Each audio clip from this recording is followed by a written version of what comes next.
Assalamualaikum warahmatullahi wabarakatuh. Waalaikumsalam warahmatullahi wabarakatuh. Perkenalkan, nama Ustaz Sunardi Hasibuan. Ustaz di sini akan menjelaskan tentang materi pelajaran kita hari ini, yaitu adalah ilmu pendidikan Islam. Kalau dibilang ilmu pendidikan Islam itu bisa banyak terbagi. Kalau yang pertama dia iman kepada Allah. Iman kepada Allah pengertiannya yang mana? Kita meyakini dan mempercayai bahwa Allah itu ada. Biarpun kita tidak pernah nampak wujudnya, sifatnya, dan kita tidak pernah menyentuhnya. Tapi biarpun kita tidak bisa melihat dengan itu, tapi kita bisa mengetahui. Bisa mengetahui dengan apa? Kita tengok dengan yang diciptakannya kayak mana. Kita bisa melihat hasil ciptaannya. Seperti kitanya, manusia, benda-benda, tumbuhan, hewan, dan sebagainya, banyak lagi. Terus, kalau di sini dibilangnya, contohnya adalah selalu berjihad di jalan Allah. Seperti saudara kita sekarang, siapa? Negara Palestina. Tengok orang itu tetap berjihad. Soalnya kenapa Itulah mempertahankan demi mempertahankan agama Islam itu. Dan yang kedua dia selalu mendirikan sholat dan menginfakkan hartanya. Gimana kita sholat Dalam hal sholat gimana kita? Makanya kalau kita di bidang sholat, makanya tidak boleh main-main. Dan apabila di bidang harta juga, kalau kau berinfak ataupun bersedekah kau bersedekah itu cuma 1.000, mengkecil dia di mata orang, kecil, 1.000 itu kecil tapi di mata Allah enggak, itu besar. Makanya jangan pernah malu bersedekah tuh. Jangan pernah malu bersedekah dengan uang yang sedikit ataupun harta yang sedikit. Dan yang ketiga, mencintai mukmin yang lain. Ini pun banyak banyak. Sesama Islam berselisih banyak. Saling mengapa, saling menipu, saling mengapa, tidak bisa bersatu pemikirannya. Padahal sama-sama Islam Umpamanya kita ada sunnah wal jamaah sama salafi.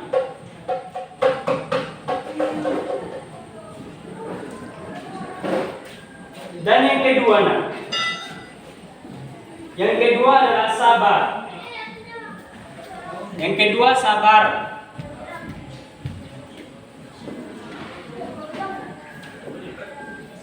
Pembagian yang kedua adalah sabar. Sabar itu adalah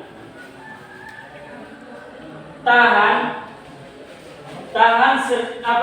segala cobaan.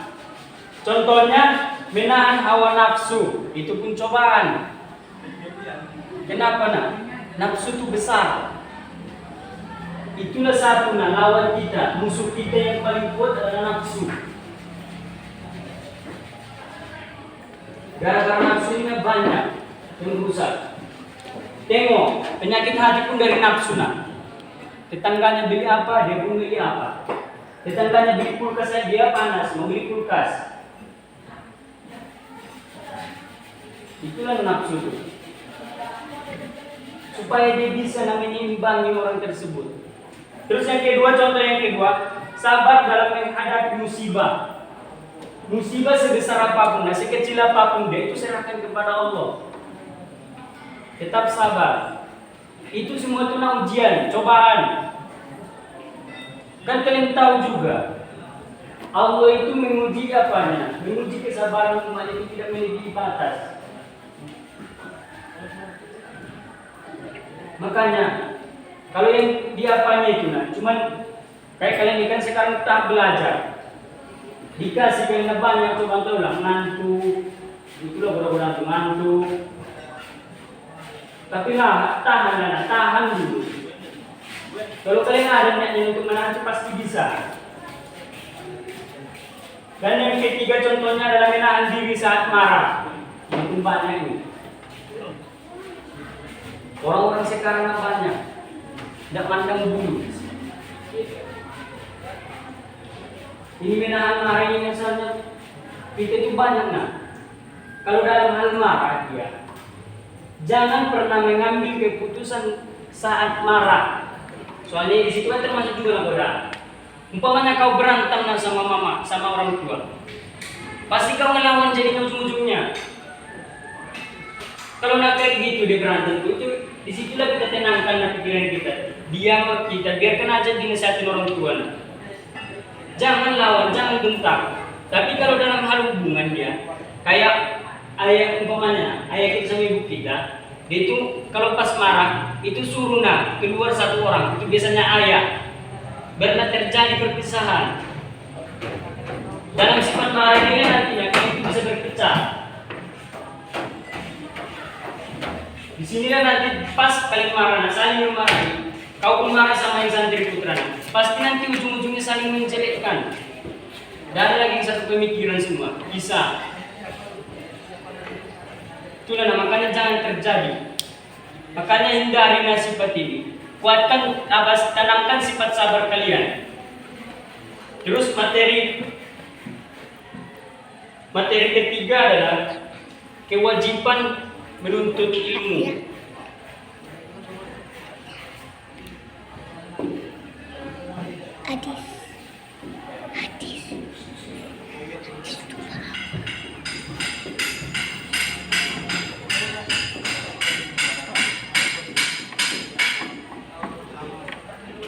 Nah, yang ketiga kewajiban menuntut ilmu.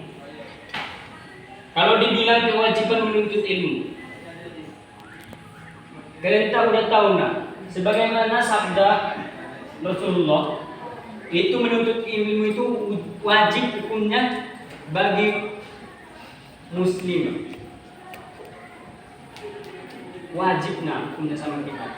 Dari buayan hingga nanti kita mati tetap wajib.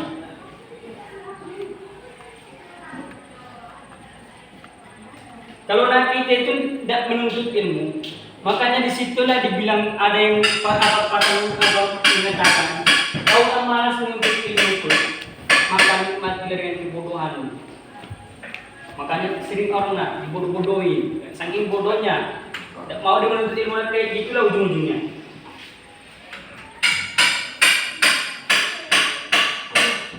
Kalau dibilangnya kalau emang ada sifat seorang anak itu yang mau menggiat menuntut ilmu adalah mukanya itu selalu ceria, selalu bahagia.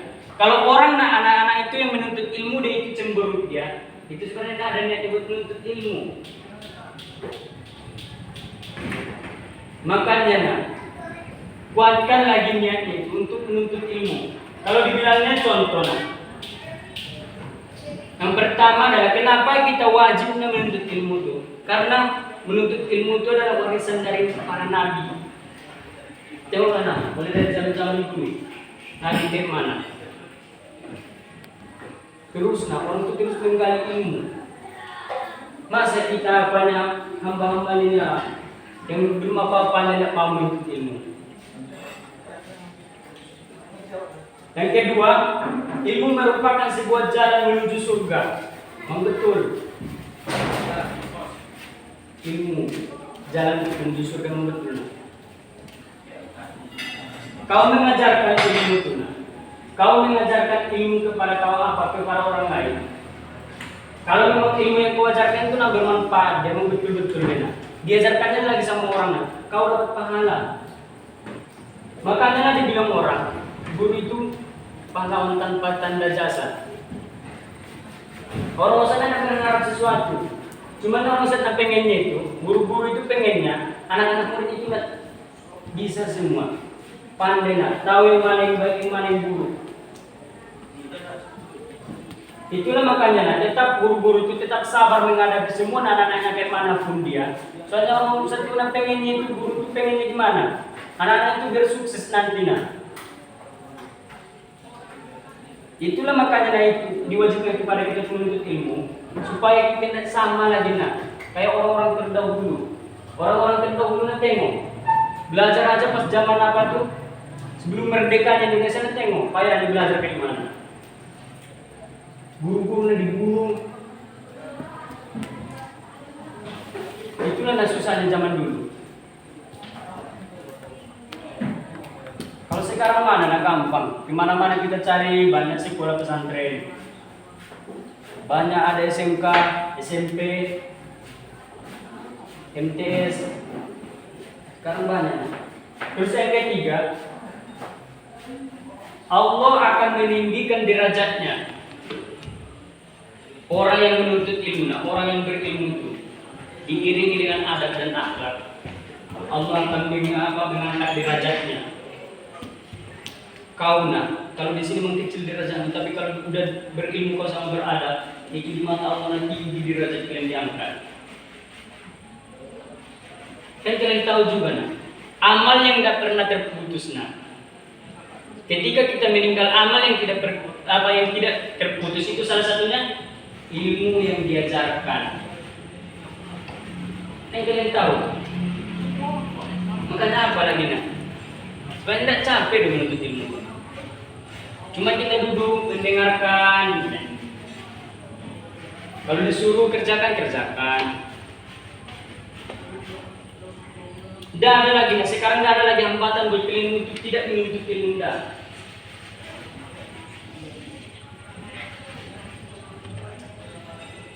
Yang pentingnya intinya kita bahas yang tiga ini aja nih.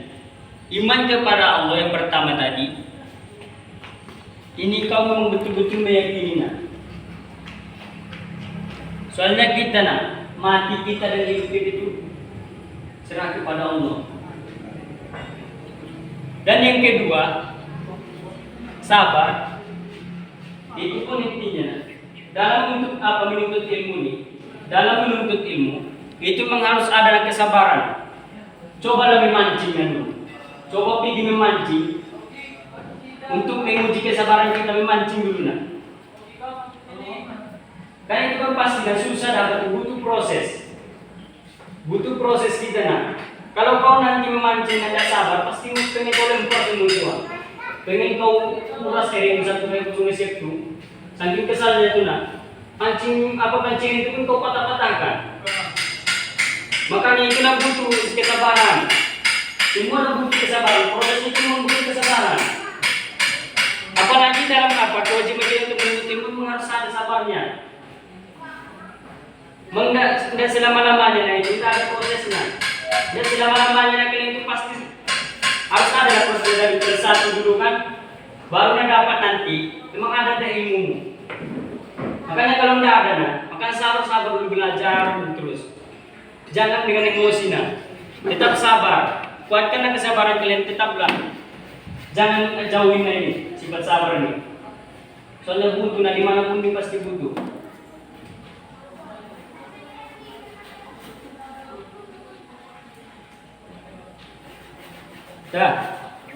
Kalau kewajiban menuntut ilmu kalian tak dulu tahu udah tahu kalian tujuannya. Janganlah kalian kayak al-ilmu bila amalin kasajari. Ilmu yang tidak diajarkan itu bagaikan pohon yang tak berbuah. Jangan sempat itu berbuah sekali selesai. Itu pohon mangga kita buktinya. Kalau kalian memang mempunyai ilmu, Ustaz pengen. Kalau kalian mempunyai ilmu, teruslah mengajarkan. Terus kita itu belajar sambil mengajar itu tidak apa-apa. Itu lebih bagus Ilmu yang sedikit tapi kau ajarkan itu lama-lama makin banyak, makin terbukti Soalnya kalau kita mengajarkan dia, pasti besoknya itu yang mau kita pelajarkan materinya besok pasti kita cari tahu apa yang disampaikan dia. Makanya kita pun jadi belajar. Bukan selama-lamanya guru-guru itu tahu langsung semua enggak. Pasti dicari tahunya dulu. Ya? Intinya yang tiga ini aja jangan pernah kalian tinggalkan Dah, cukup sekian materi kita kali ini. Assalamualaikum warahmatullahi wabarakatuh.